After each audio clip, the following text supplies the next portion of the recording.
Halo guys, balik lagi channel gue Henry G. Video kali ini kita akan mereview manual Bajul Nano Machine chapter 274, dimana di sini si MC ini akhirnya lolos dari bencana alam ya, yang dia harusnya tadi terseret oleh air yang di dalam. Tapi nyatanya diselamat karena berkat pertolongan Nano jadi bisa, ternyata Nano ini bisa emang sedikit nggak masuk akal ya, sedikit nggak masuk akal. Jadi Nano bisa mengekstrak oksigen ya dari dalam air, di air. Jadi menurut gua ya namanya juga film ya kan, bahwa ya kan. Nah, di sini berkat itu juga si MC menemukan tongkat keras sakti kali ini ya. Tongkatnya kayak gitu banget, yang dimana ternyata itu punya leluhur dari klan atau kerajaan utara. Nah, di sini akhirnya dia bisa lolos lah. Yang tadinya mereka kira semua orang ya MC ini bakalan terkubur di dalam, ternyata lolos. Wah, apalagi ada satu orang yang yang merasa lebih hebat lah dan bisa ngebunuh semua orang di situ ya. Dia disangkanya kalau si MC itu nggak akan bisa bantu mereka ya, akhirnya nongol juga. Ini mah bakalan jadi pembantaian sama si MC ya. Apalagi si paman dari klan utara ini emang gue songong juga sih, bukan songong aja tapi kurang ajar ya. Kurang ajarnya kenapa?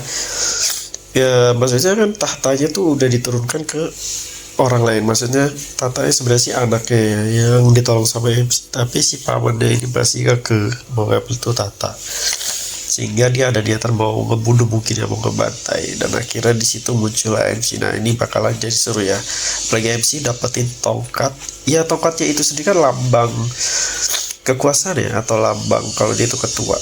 Nah, tongkat inilah yang nanti kayaknya bakalan dikasih ke temennya si MC ini yang anak kecil tuh, yang udah bikin aliansi lah. Persyaratan kalau dia berhasil ngerebut kerajaan utara itu ya, dia bakalan beraliansi ke sekte demonik ya. Di sekte demonik dia bakal beraliansi, dan ya begitulah. Jadi semua orang di Burimpur nanti kayak nggak akan dibantai semua ya, biar pada tahu, menyebarkan lah bahwa sekarang sekte demonik udah ada aliansi di mana-mana nih, bukan hanya di benua MC sendiri, tapi benua utara ya. Ya kayak ada barat, Jakarta Barat, ada Jawa Barat ya, Jawa Timur gitulah ya. Sekarang nah, karena di sini MC juga nggak tahu ya tongkatnya ini bakalan dimiliki sama MC apa atau enggaknya, tapi karena di sini menurut gue kalau dianalisa oleh Nano pun tongkatnya ini punya kelebihan, bisa membuat es dan lain-lain itu. Karena kalau gue lihat CMC ini lebih cocok pedang dibandingkan tongkat, kemungkinan sih bakal dikasih ya. Jadi juga nggak terlalu butuh-butuh amat ya, karena dia juga bisa nyiptain sebuah senjata dari energi dia, ki dia apa. Oh, ini udah di ranah, tapi kita lihat nanti aja apakah bakalan dikasih ke Arneti atau diambil oleh MC sendiri sebagai lambang, kalau sebagai lambang bahwa klan utara tuh yang beraliansi kepada sekte demonik atau bergabung. Dan di mana sisa-sisa anggota murim lainnya ini ya paling ada yang dibantai, ada yang enggak ya.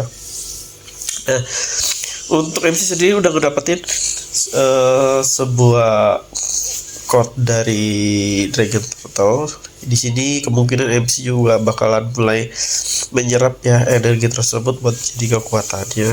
Dan gue nggak tahu apakah di sela-sela ini masih ada musuh yang akan muncul ya, karena kita belum dikasih tahu Sigblade nih.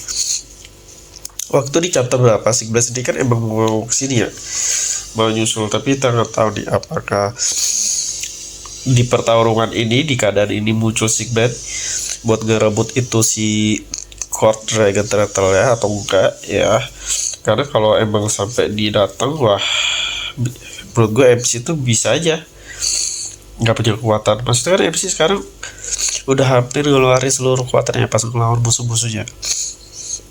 meskipun dia pakai bantuan apapun sekaligus ya, kita nggak tahu Sigblade ini kita tahu rananya hampir sama kayak MC, tapi kita nggak tahu kekuatannya seperti apa. Ya, apakah dia punya senjata dari masa depan? Itu juga kita belum tahu. Ya, harusnya sih punya ya. Karena kan dia bisa keliling waktu, bisa keliling masa ya, bisa di masa lalu, masa depan. Ya, harusnya sih punya senjata-senjata hebat yang bisa mengcounter si MC tersebut. Ya, kecuali kalau MC kekuatannya mungkin udah di atas si Sigblade, ya udah beratus-ratus bertingkat-tingkatan. Ya, bahwa senjata apapun yang diambil sama si Sigblade ini yang gak akan mempengaruhi dia. Yang ada ya, yang ada si MC ini ayam Sigblade, Sigblade ini bisa kabur ke dimensi lain atau kembali ke masa dia. Karena udah beberapa banyak juga anak buahnya yang udah KO juga di sini, tapi masih ada. Waktu itu kalau gue lihat di chapter berapa, ada anak buahnya MC itu sekitar 2 orang atau mungkin bisa lebih yang masih bertahan setia nemenin si ketua Sigblade ini, ya kan. Nah, ternyata di sini juga ketua dari sekte demonik sebelumnya juga masih selamat ya ternyata ya, kalau kita lihat. Kalau yang dijadi boneka tahu kan, yang di awal ternyata dia masih hidup guys. Dan yang gue dengar juga ini adalah kakeknya dari MC. Berarti kalau kakeknya dari MC, ya berarti ini bapaknya si MC yang udah sembuh juga tuh. Bilang dari penyakitnya ya, waktu itu dia berubah diri, dia jadi kejam tuh, ya kan. Malah dia sekarang udah atau kakeknya nih bakalan seru. Berarti nggak akan MC atau sekte demonik di sekarang nggak akan kekurangan orang ya. Nanti kalau si MC kelak kan mau ke masa depan, bakal diceritain gitu kembali ke masa depan. Nah, nanti di sini kan bakal banyak tuh, ada guardian, ada teman-temannya MC yang bakalan ngawasin sekte demonik. Terus ada kakeknya juga, kalau kita lihat dia berani buat nolongin sekte utara tuh. Menurut gua nggak terlalu jahat amat ya, nggak jahat amat. Kalau gue lihat dari situ, kita nggak tahu. Kalau bapaknya sendiri kan jahat karena nggak jahat juga bapaknya sebenarnya. Yang jahat tuh kan bininya, dia tuh jahat juga karena pengaruh kekuatan juga kan. Jadi bukan diri dia. Menurut gua di sini aman lah ya untuk sekte demonik, jadi nggak perlu diragukan lagi. Oke, mungkin cuma sampai sini. Nanti kita akan lihat lagi lanjutannya, pertarungan seru, perdebatan nih antara sekte ya, antara pewaris juga.